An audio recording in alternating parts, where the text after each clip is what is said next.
Sénégal parce que réew mi foofu la toll réew mi foofu la toll di ñëw nag ci paragraphe bu ndaw MC Niass man xam naa ni duma sawar sax di wax si yow MC Niass yow kenn xamul la billahi yaa ni ndamoo man may surtout Baye Niass xawma doomu Baye Niass loolu du ndam doon sa baay moo gën nga doon sa baay MC Niass amoo maqaama benn kilifa amoo maqaama njiit yàlla defu si yow leer ak doomu koo mënti doonal sax doomu yonent mais doo yonent doonal doomu walliw yow doo walliw bam ni doomu aadama la ak n'importe quel sénégalais yéen a yem fi bàyyi di mbubboo sa baay nekkal góor bàyyi di mbubboo sa maam nekkal góor MC Niass bàyyi di mbubboo sa sant nekkal góor gënoo fi kenn juddu gënoo fi kenn xeet gënoo fi kenn bàyyi gënoo fi kenn maam bàyyi di ndamu di fëgg sa dënn li nga doon ñi la ko def ñoo ni Sénégal toog te ni muut gën la si bokk ëpp la si màqaama gën la si bokk ëpp la si màqaama te amuloo njëriñ sa askan yow MC Niass amuloo njëriñ sa askan amuloo njëriñ réew mi ñàkk a fayda ba toog naan sama taalibe la maa ko enregistré ñàkk a fayda weesuwul loolu ba pare di tuur tëdd naag diw yow ak Cheikh Bara ngeen mel ni ay góoru marché amatu leen benn valeur te li yàq réew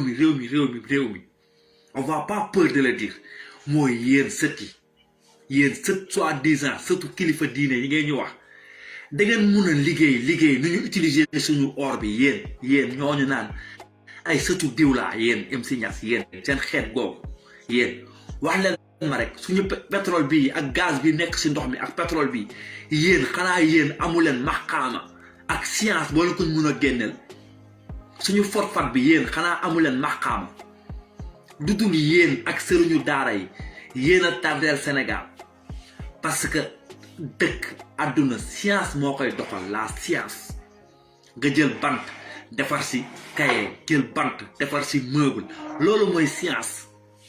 génne pétrole bi defar si kaw si génne si essence génne si gasoil génne si leneen ak leneen loolu mooy science xanaa yéen xam-xam yi ngeen ñu jàng yépp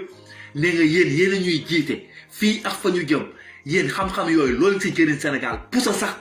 sax sëriñu daara yi mënu ko defar dudul xaatim kaa ñu xaatim la kaa ñu ñaanal la dem leen yelwaan loolu ngeen fi nekkee amul leen jëriñ peuple sénégalais amul leen njëriñ peuple sénégalais lu ñu tardel rek yéen la amul leen xam-xam bi ñu yonent bi ñun di tattal juróom-ñaari asamaan am na di riñaan di jëri jullit 89 américains yi yéeg zone fédérale Kennedy wax ko en 1960 89 américains yi yéeg ba juróom-ñaari asamaan te ñun yonent bi tattal nañu ko science axuraan raw ko yéen axuraan bi jëruñu leen ci dara seen peuple toog di duul toog muy dox jël àjjana def seen poos di nax sénégalais yi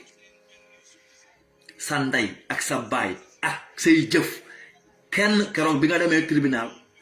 wan ne la ñi nga àndal ñëpp duñu dugg yow kese lañu soxla nga dem di duul xasaw kunnu saafara di fen 5 minutes juge bi dàq la nga am gàcce 5 minutes defoo ko fa juge bi dàq la ne la fut door jox naa ko bi ma defee conférence de presse man surtout diw laa bi ma nekkee doomu diw laa am buzz nekkal doomu Seydina Mohamed nekk ko laa la wax doomu Seydina Mohamed nekk ko et alors ñu tous chaque sénégalais yàllay bopp nga parce que xamalal la ñun ñëpp on représente Dieu sur terre nga sant Niass nga sant Mbacke nga sant Aydara nga sant Diop nga sant Gomis nga sant sax Macron on représente Dieu sur terre barni doomu aadama la ñu wax nit ñi ñoo ni gënantee sa yàlla oui man sëtu diw rek laa am naa maqaama am naa ay taalibe qu'est-ce que t'as fait lan mooy taalibe lan mooy taalibe j'ai plus de 1000 taalibe 2000 taalibe et alors sa taalibe yooyu ils ont créé quelque chose pour ñu jëriñoo pétrole gaz zircon cuivre marbre amul lu ñu tardeel loolu la ñi ko waroon jëriñoo ndaw yooyu yëpp xaatim lañ leen jàngal ak ñaan xaarul laay guddi xaarul laay bëccëg ku feebar dee xanaa yéen ñi nekk ci daara bi médecin du ci génn ingénieur du ci génn nañu waxante dëgg rek ba pare on a peur de le dire ku ko wax rek ñu juge la comme ay yàlla ku ko wax rek on te juge yàlla nan ay yàlla kii de torox na kii na seen bi lay wax li torox na mel ni ñoom torox yàlla seen loxo la ko teg matale say waxtu juróom fekkee góor la nga wut sa ngërëmu ndey du fekkee jigéen nga wut sa ngërëmu jëkkër kenn mënul dugal kenn àjjana du fekkee àjjana ngeen bëgg ba pare ragal dee mukiir ak nakiir juróom-ñaari mètre percal sa xaalis sax du ko jar dal la koy may soyez logique say